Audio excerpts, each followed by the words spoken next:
Hello friends, classroom में आपका स्वागत है। उम्मीद है कि सब ठीक होंगे, तैयारी बेहतर चल रही होगी। पिछली कक्षा में हमने सौर मंडल को पढ़ा, सौर मंडल से संबंधित कुछ जानकारियाँ ली। आगे इस पे आज हम चर्चा करते हैं। तो इस नए क्लास की शुरुआत हम एक सकारात्मक ऊर्जा के साथ करते हैं। तो हमने देखा कि सौर मंडल में सूर्य के अतिरिक्त अन्य 8 सदस्य हैं, जिसमें सूर्य जो है वो प्रधान अथवा मुखिय है। ग्रह, ये अन्य 8 ग्रह हैं। ग्रह क्या होते हैं कि तारे, किसी भी अन्य तारे अथवा सूर्य के चारों ओर परिक्रमा करने वाले खगोलीय पिंडों को ग्रह कहते हैं। ये प्रकाश विहीन होते हैं, सूर्य से या तारे से परावर्तित प्रकाश से ही ये चमकते हैं। सबसे पहले हम देखते हैं कि सूर्य के अतिरिक्त ये जो अन्य 8 ग्रह हैं, अंतर्राष्ट्रीय खगोलीय संघ के अनुसार सौर मंडल में सूर्य के अतिरिक्त 8 ग्रहों को मान्यता दी गई है। इसमें बुध, शुक्र, पृथ्वी, मंगल, बृहस्पति, शनि, अरुण और वरुण को स्थान दिया गया है। बुध जो है वो सूर्य के सबसे नज़दीक के ग्रह है, जबकि वरुण जो है वो संपूर्ण सौर मंडल में सबसे दूर स्थित ग्रह है।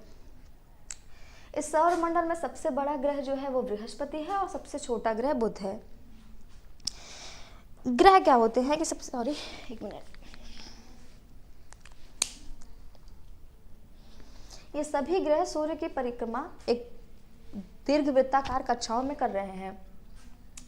इनके परिक्रमण का जो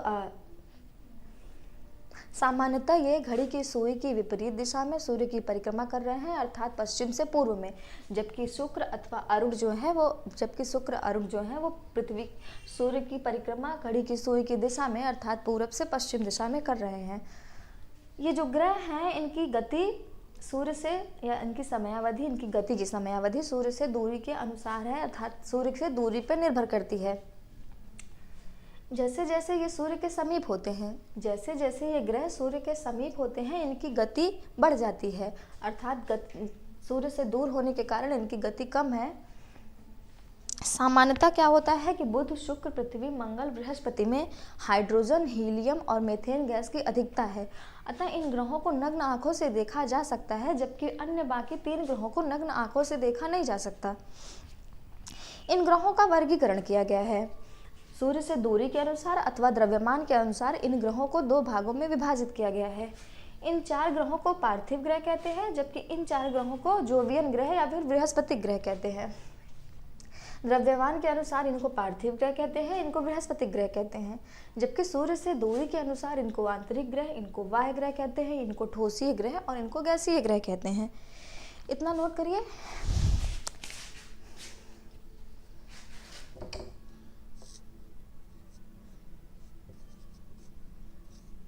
पार्थिव, ठोसीय, फिर आंतरिक।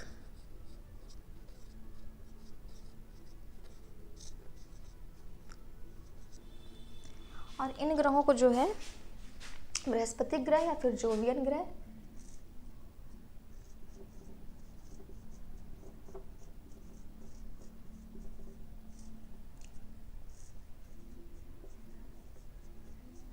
गैसीय,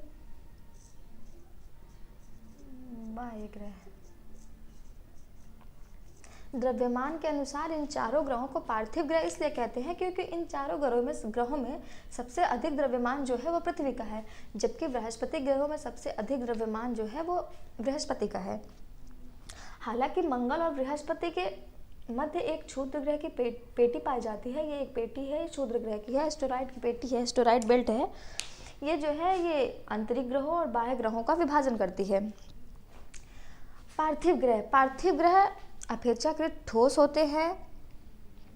अपेक्षाकृत क्या, काफ़ी अधिक ठोस, ये ठोस हैं, सूर्य से काफ़ी नज़दीक स्थित हैं और आपस में भी काफ़ी ये नज़दीक स्थित हैं। जबकि जो ये जोवियन ग्रह हैं, ये बृहस्पति ग्रह हैं, ये सूर्य से अधिक दूरी पर स्थित हैं और आपस में भी ये काफ़ी अधिक दूरी पर स्थित हैं।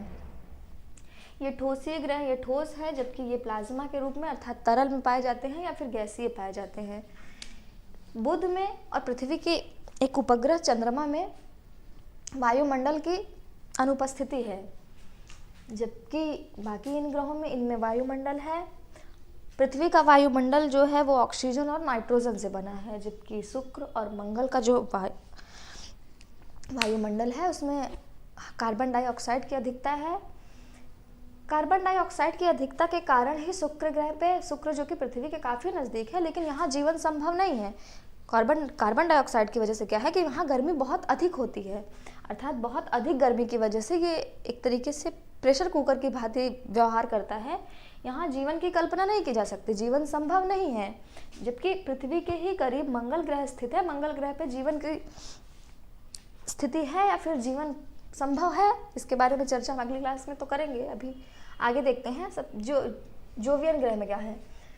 जोवियन ग्रहों के अंतर्गत ये, इसमें जोवियन ग्रह सबसे बड़ा है, या संपूर्ण सौर मंडल में जो है वो बृहस्पति ग्रह जो है, या बृहस्पति ग्रह जो है वो सबसे बड़ा है, इसलिए इसको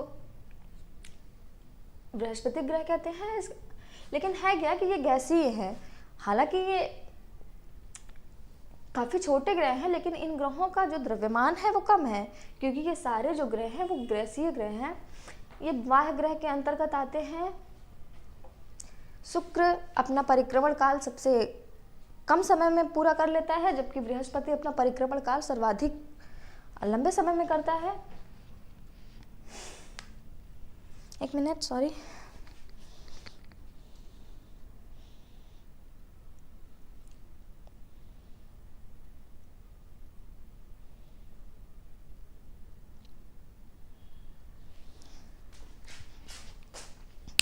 ग्रहों की संरचना या जो आंतरिक बनावट है वो घनत्व पे, ताप में और तापमान में या फिर दाब पे निर्भर करता है। इस वजह से क्या होता है कि इनका ताप अधिक है, अर्थात जो ग्रह सूर्य से जितने अधिक दूरी पे हैं वो ठंडे हैं, जबकि जो जितने पास हैं वो गर्म हैं। अर्थात सूर्य से दूरी के अनुसार इनके तापमान का निर्धारण किया जा सकता है।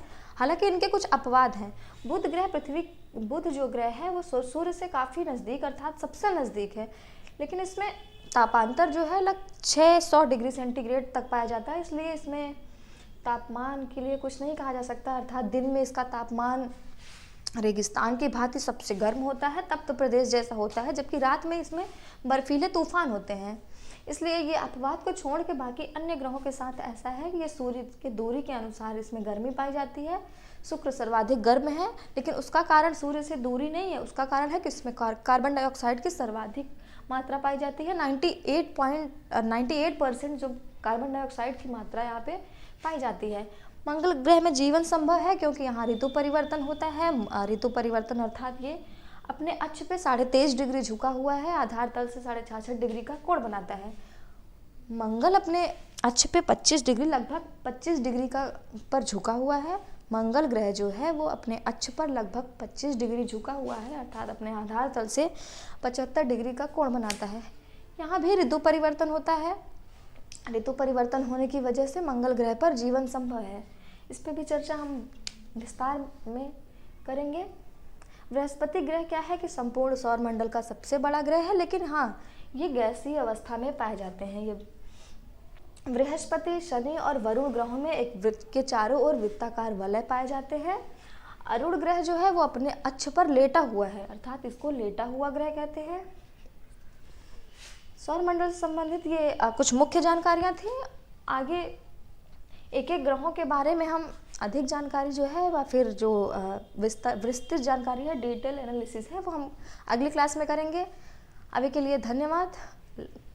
क्लास आपको अगर पसंद आए तो लाइक कीजिए, कमेंट कीजिए, शेयर कीजिए, सब्सक्राइब कीजिए। Thank you.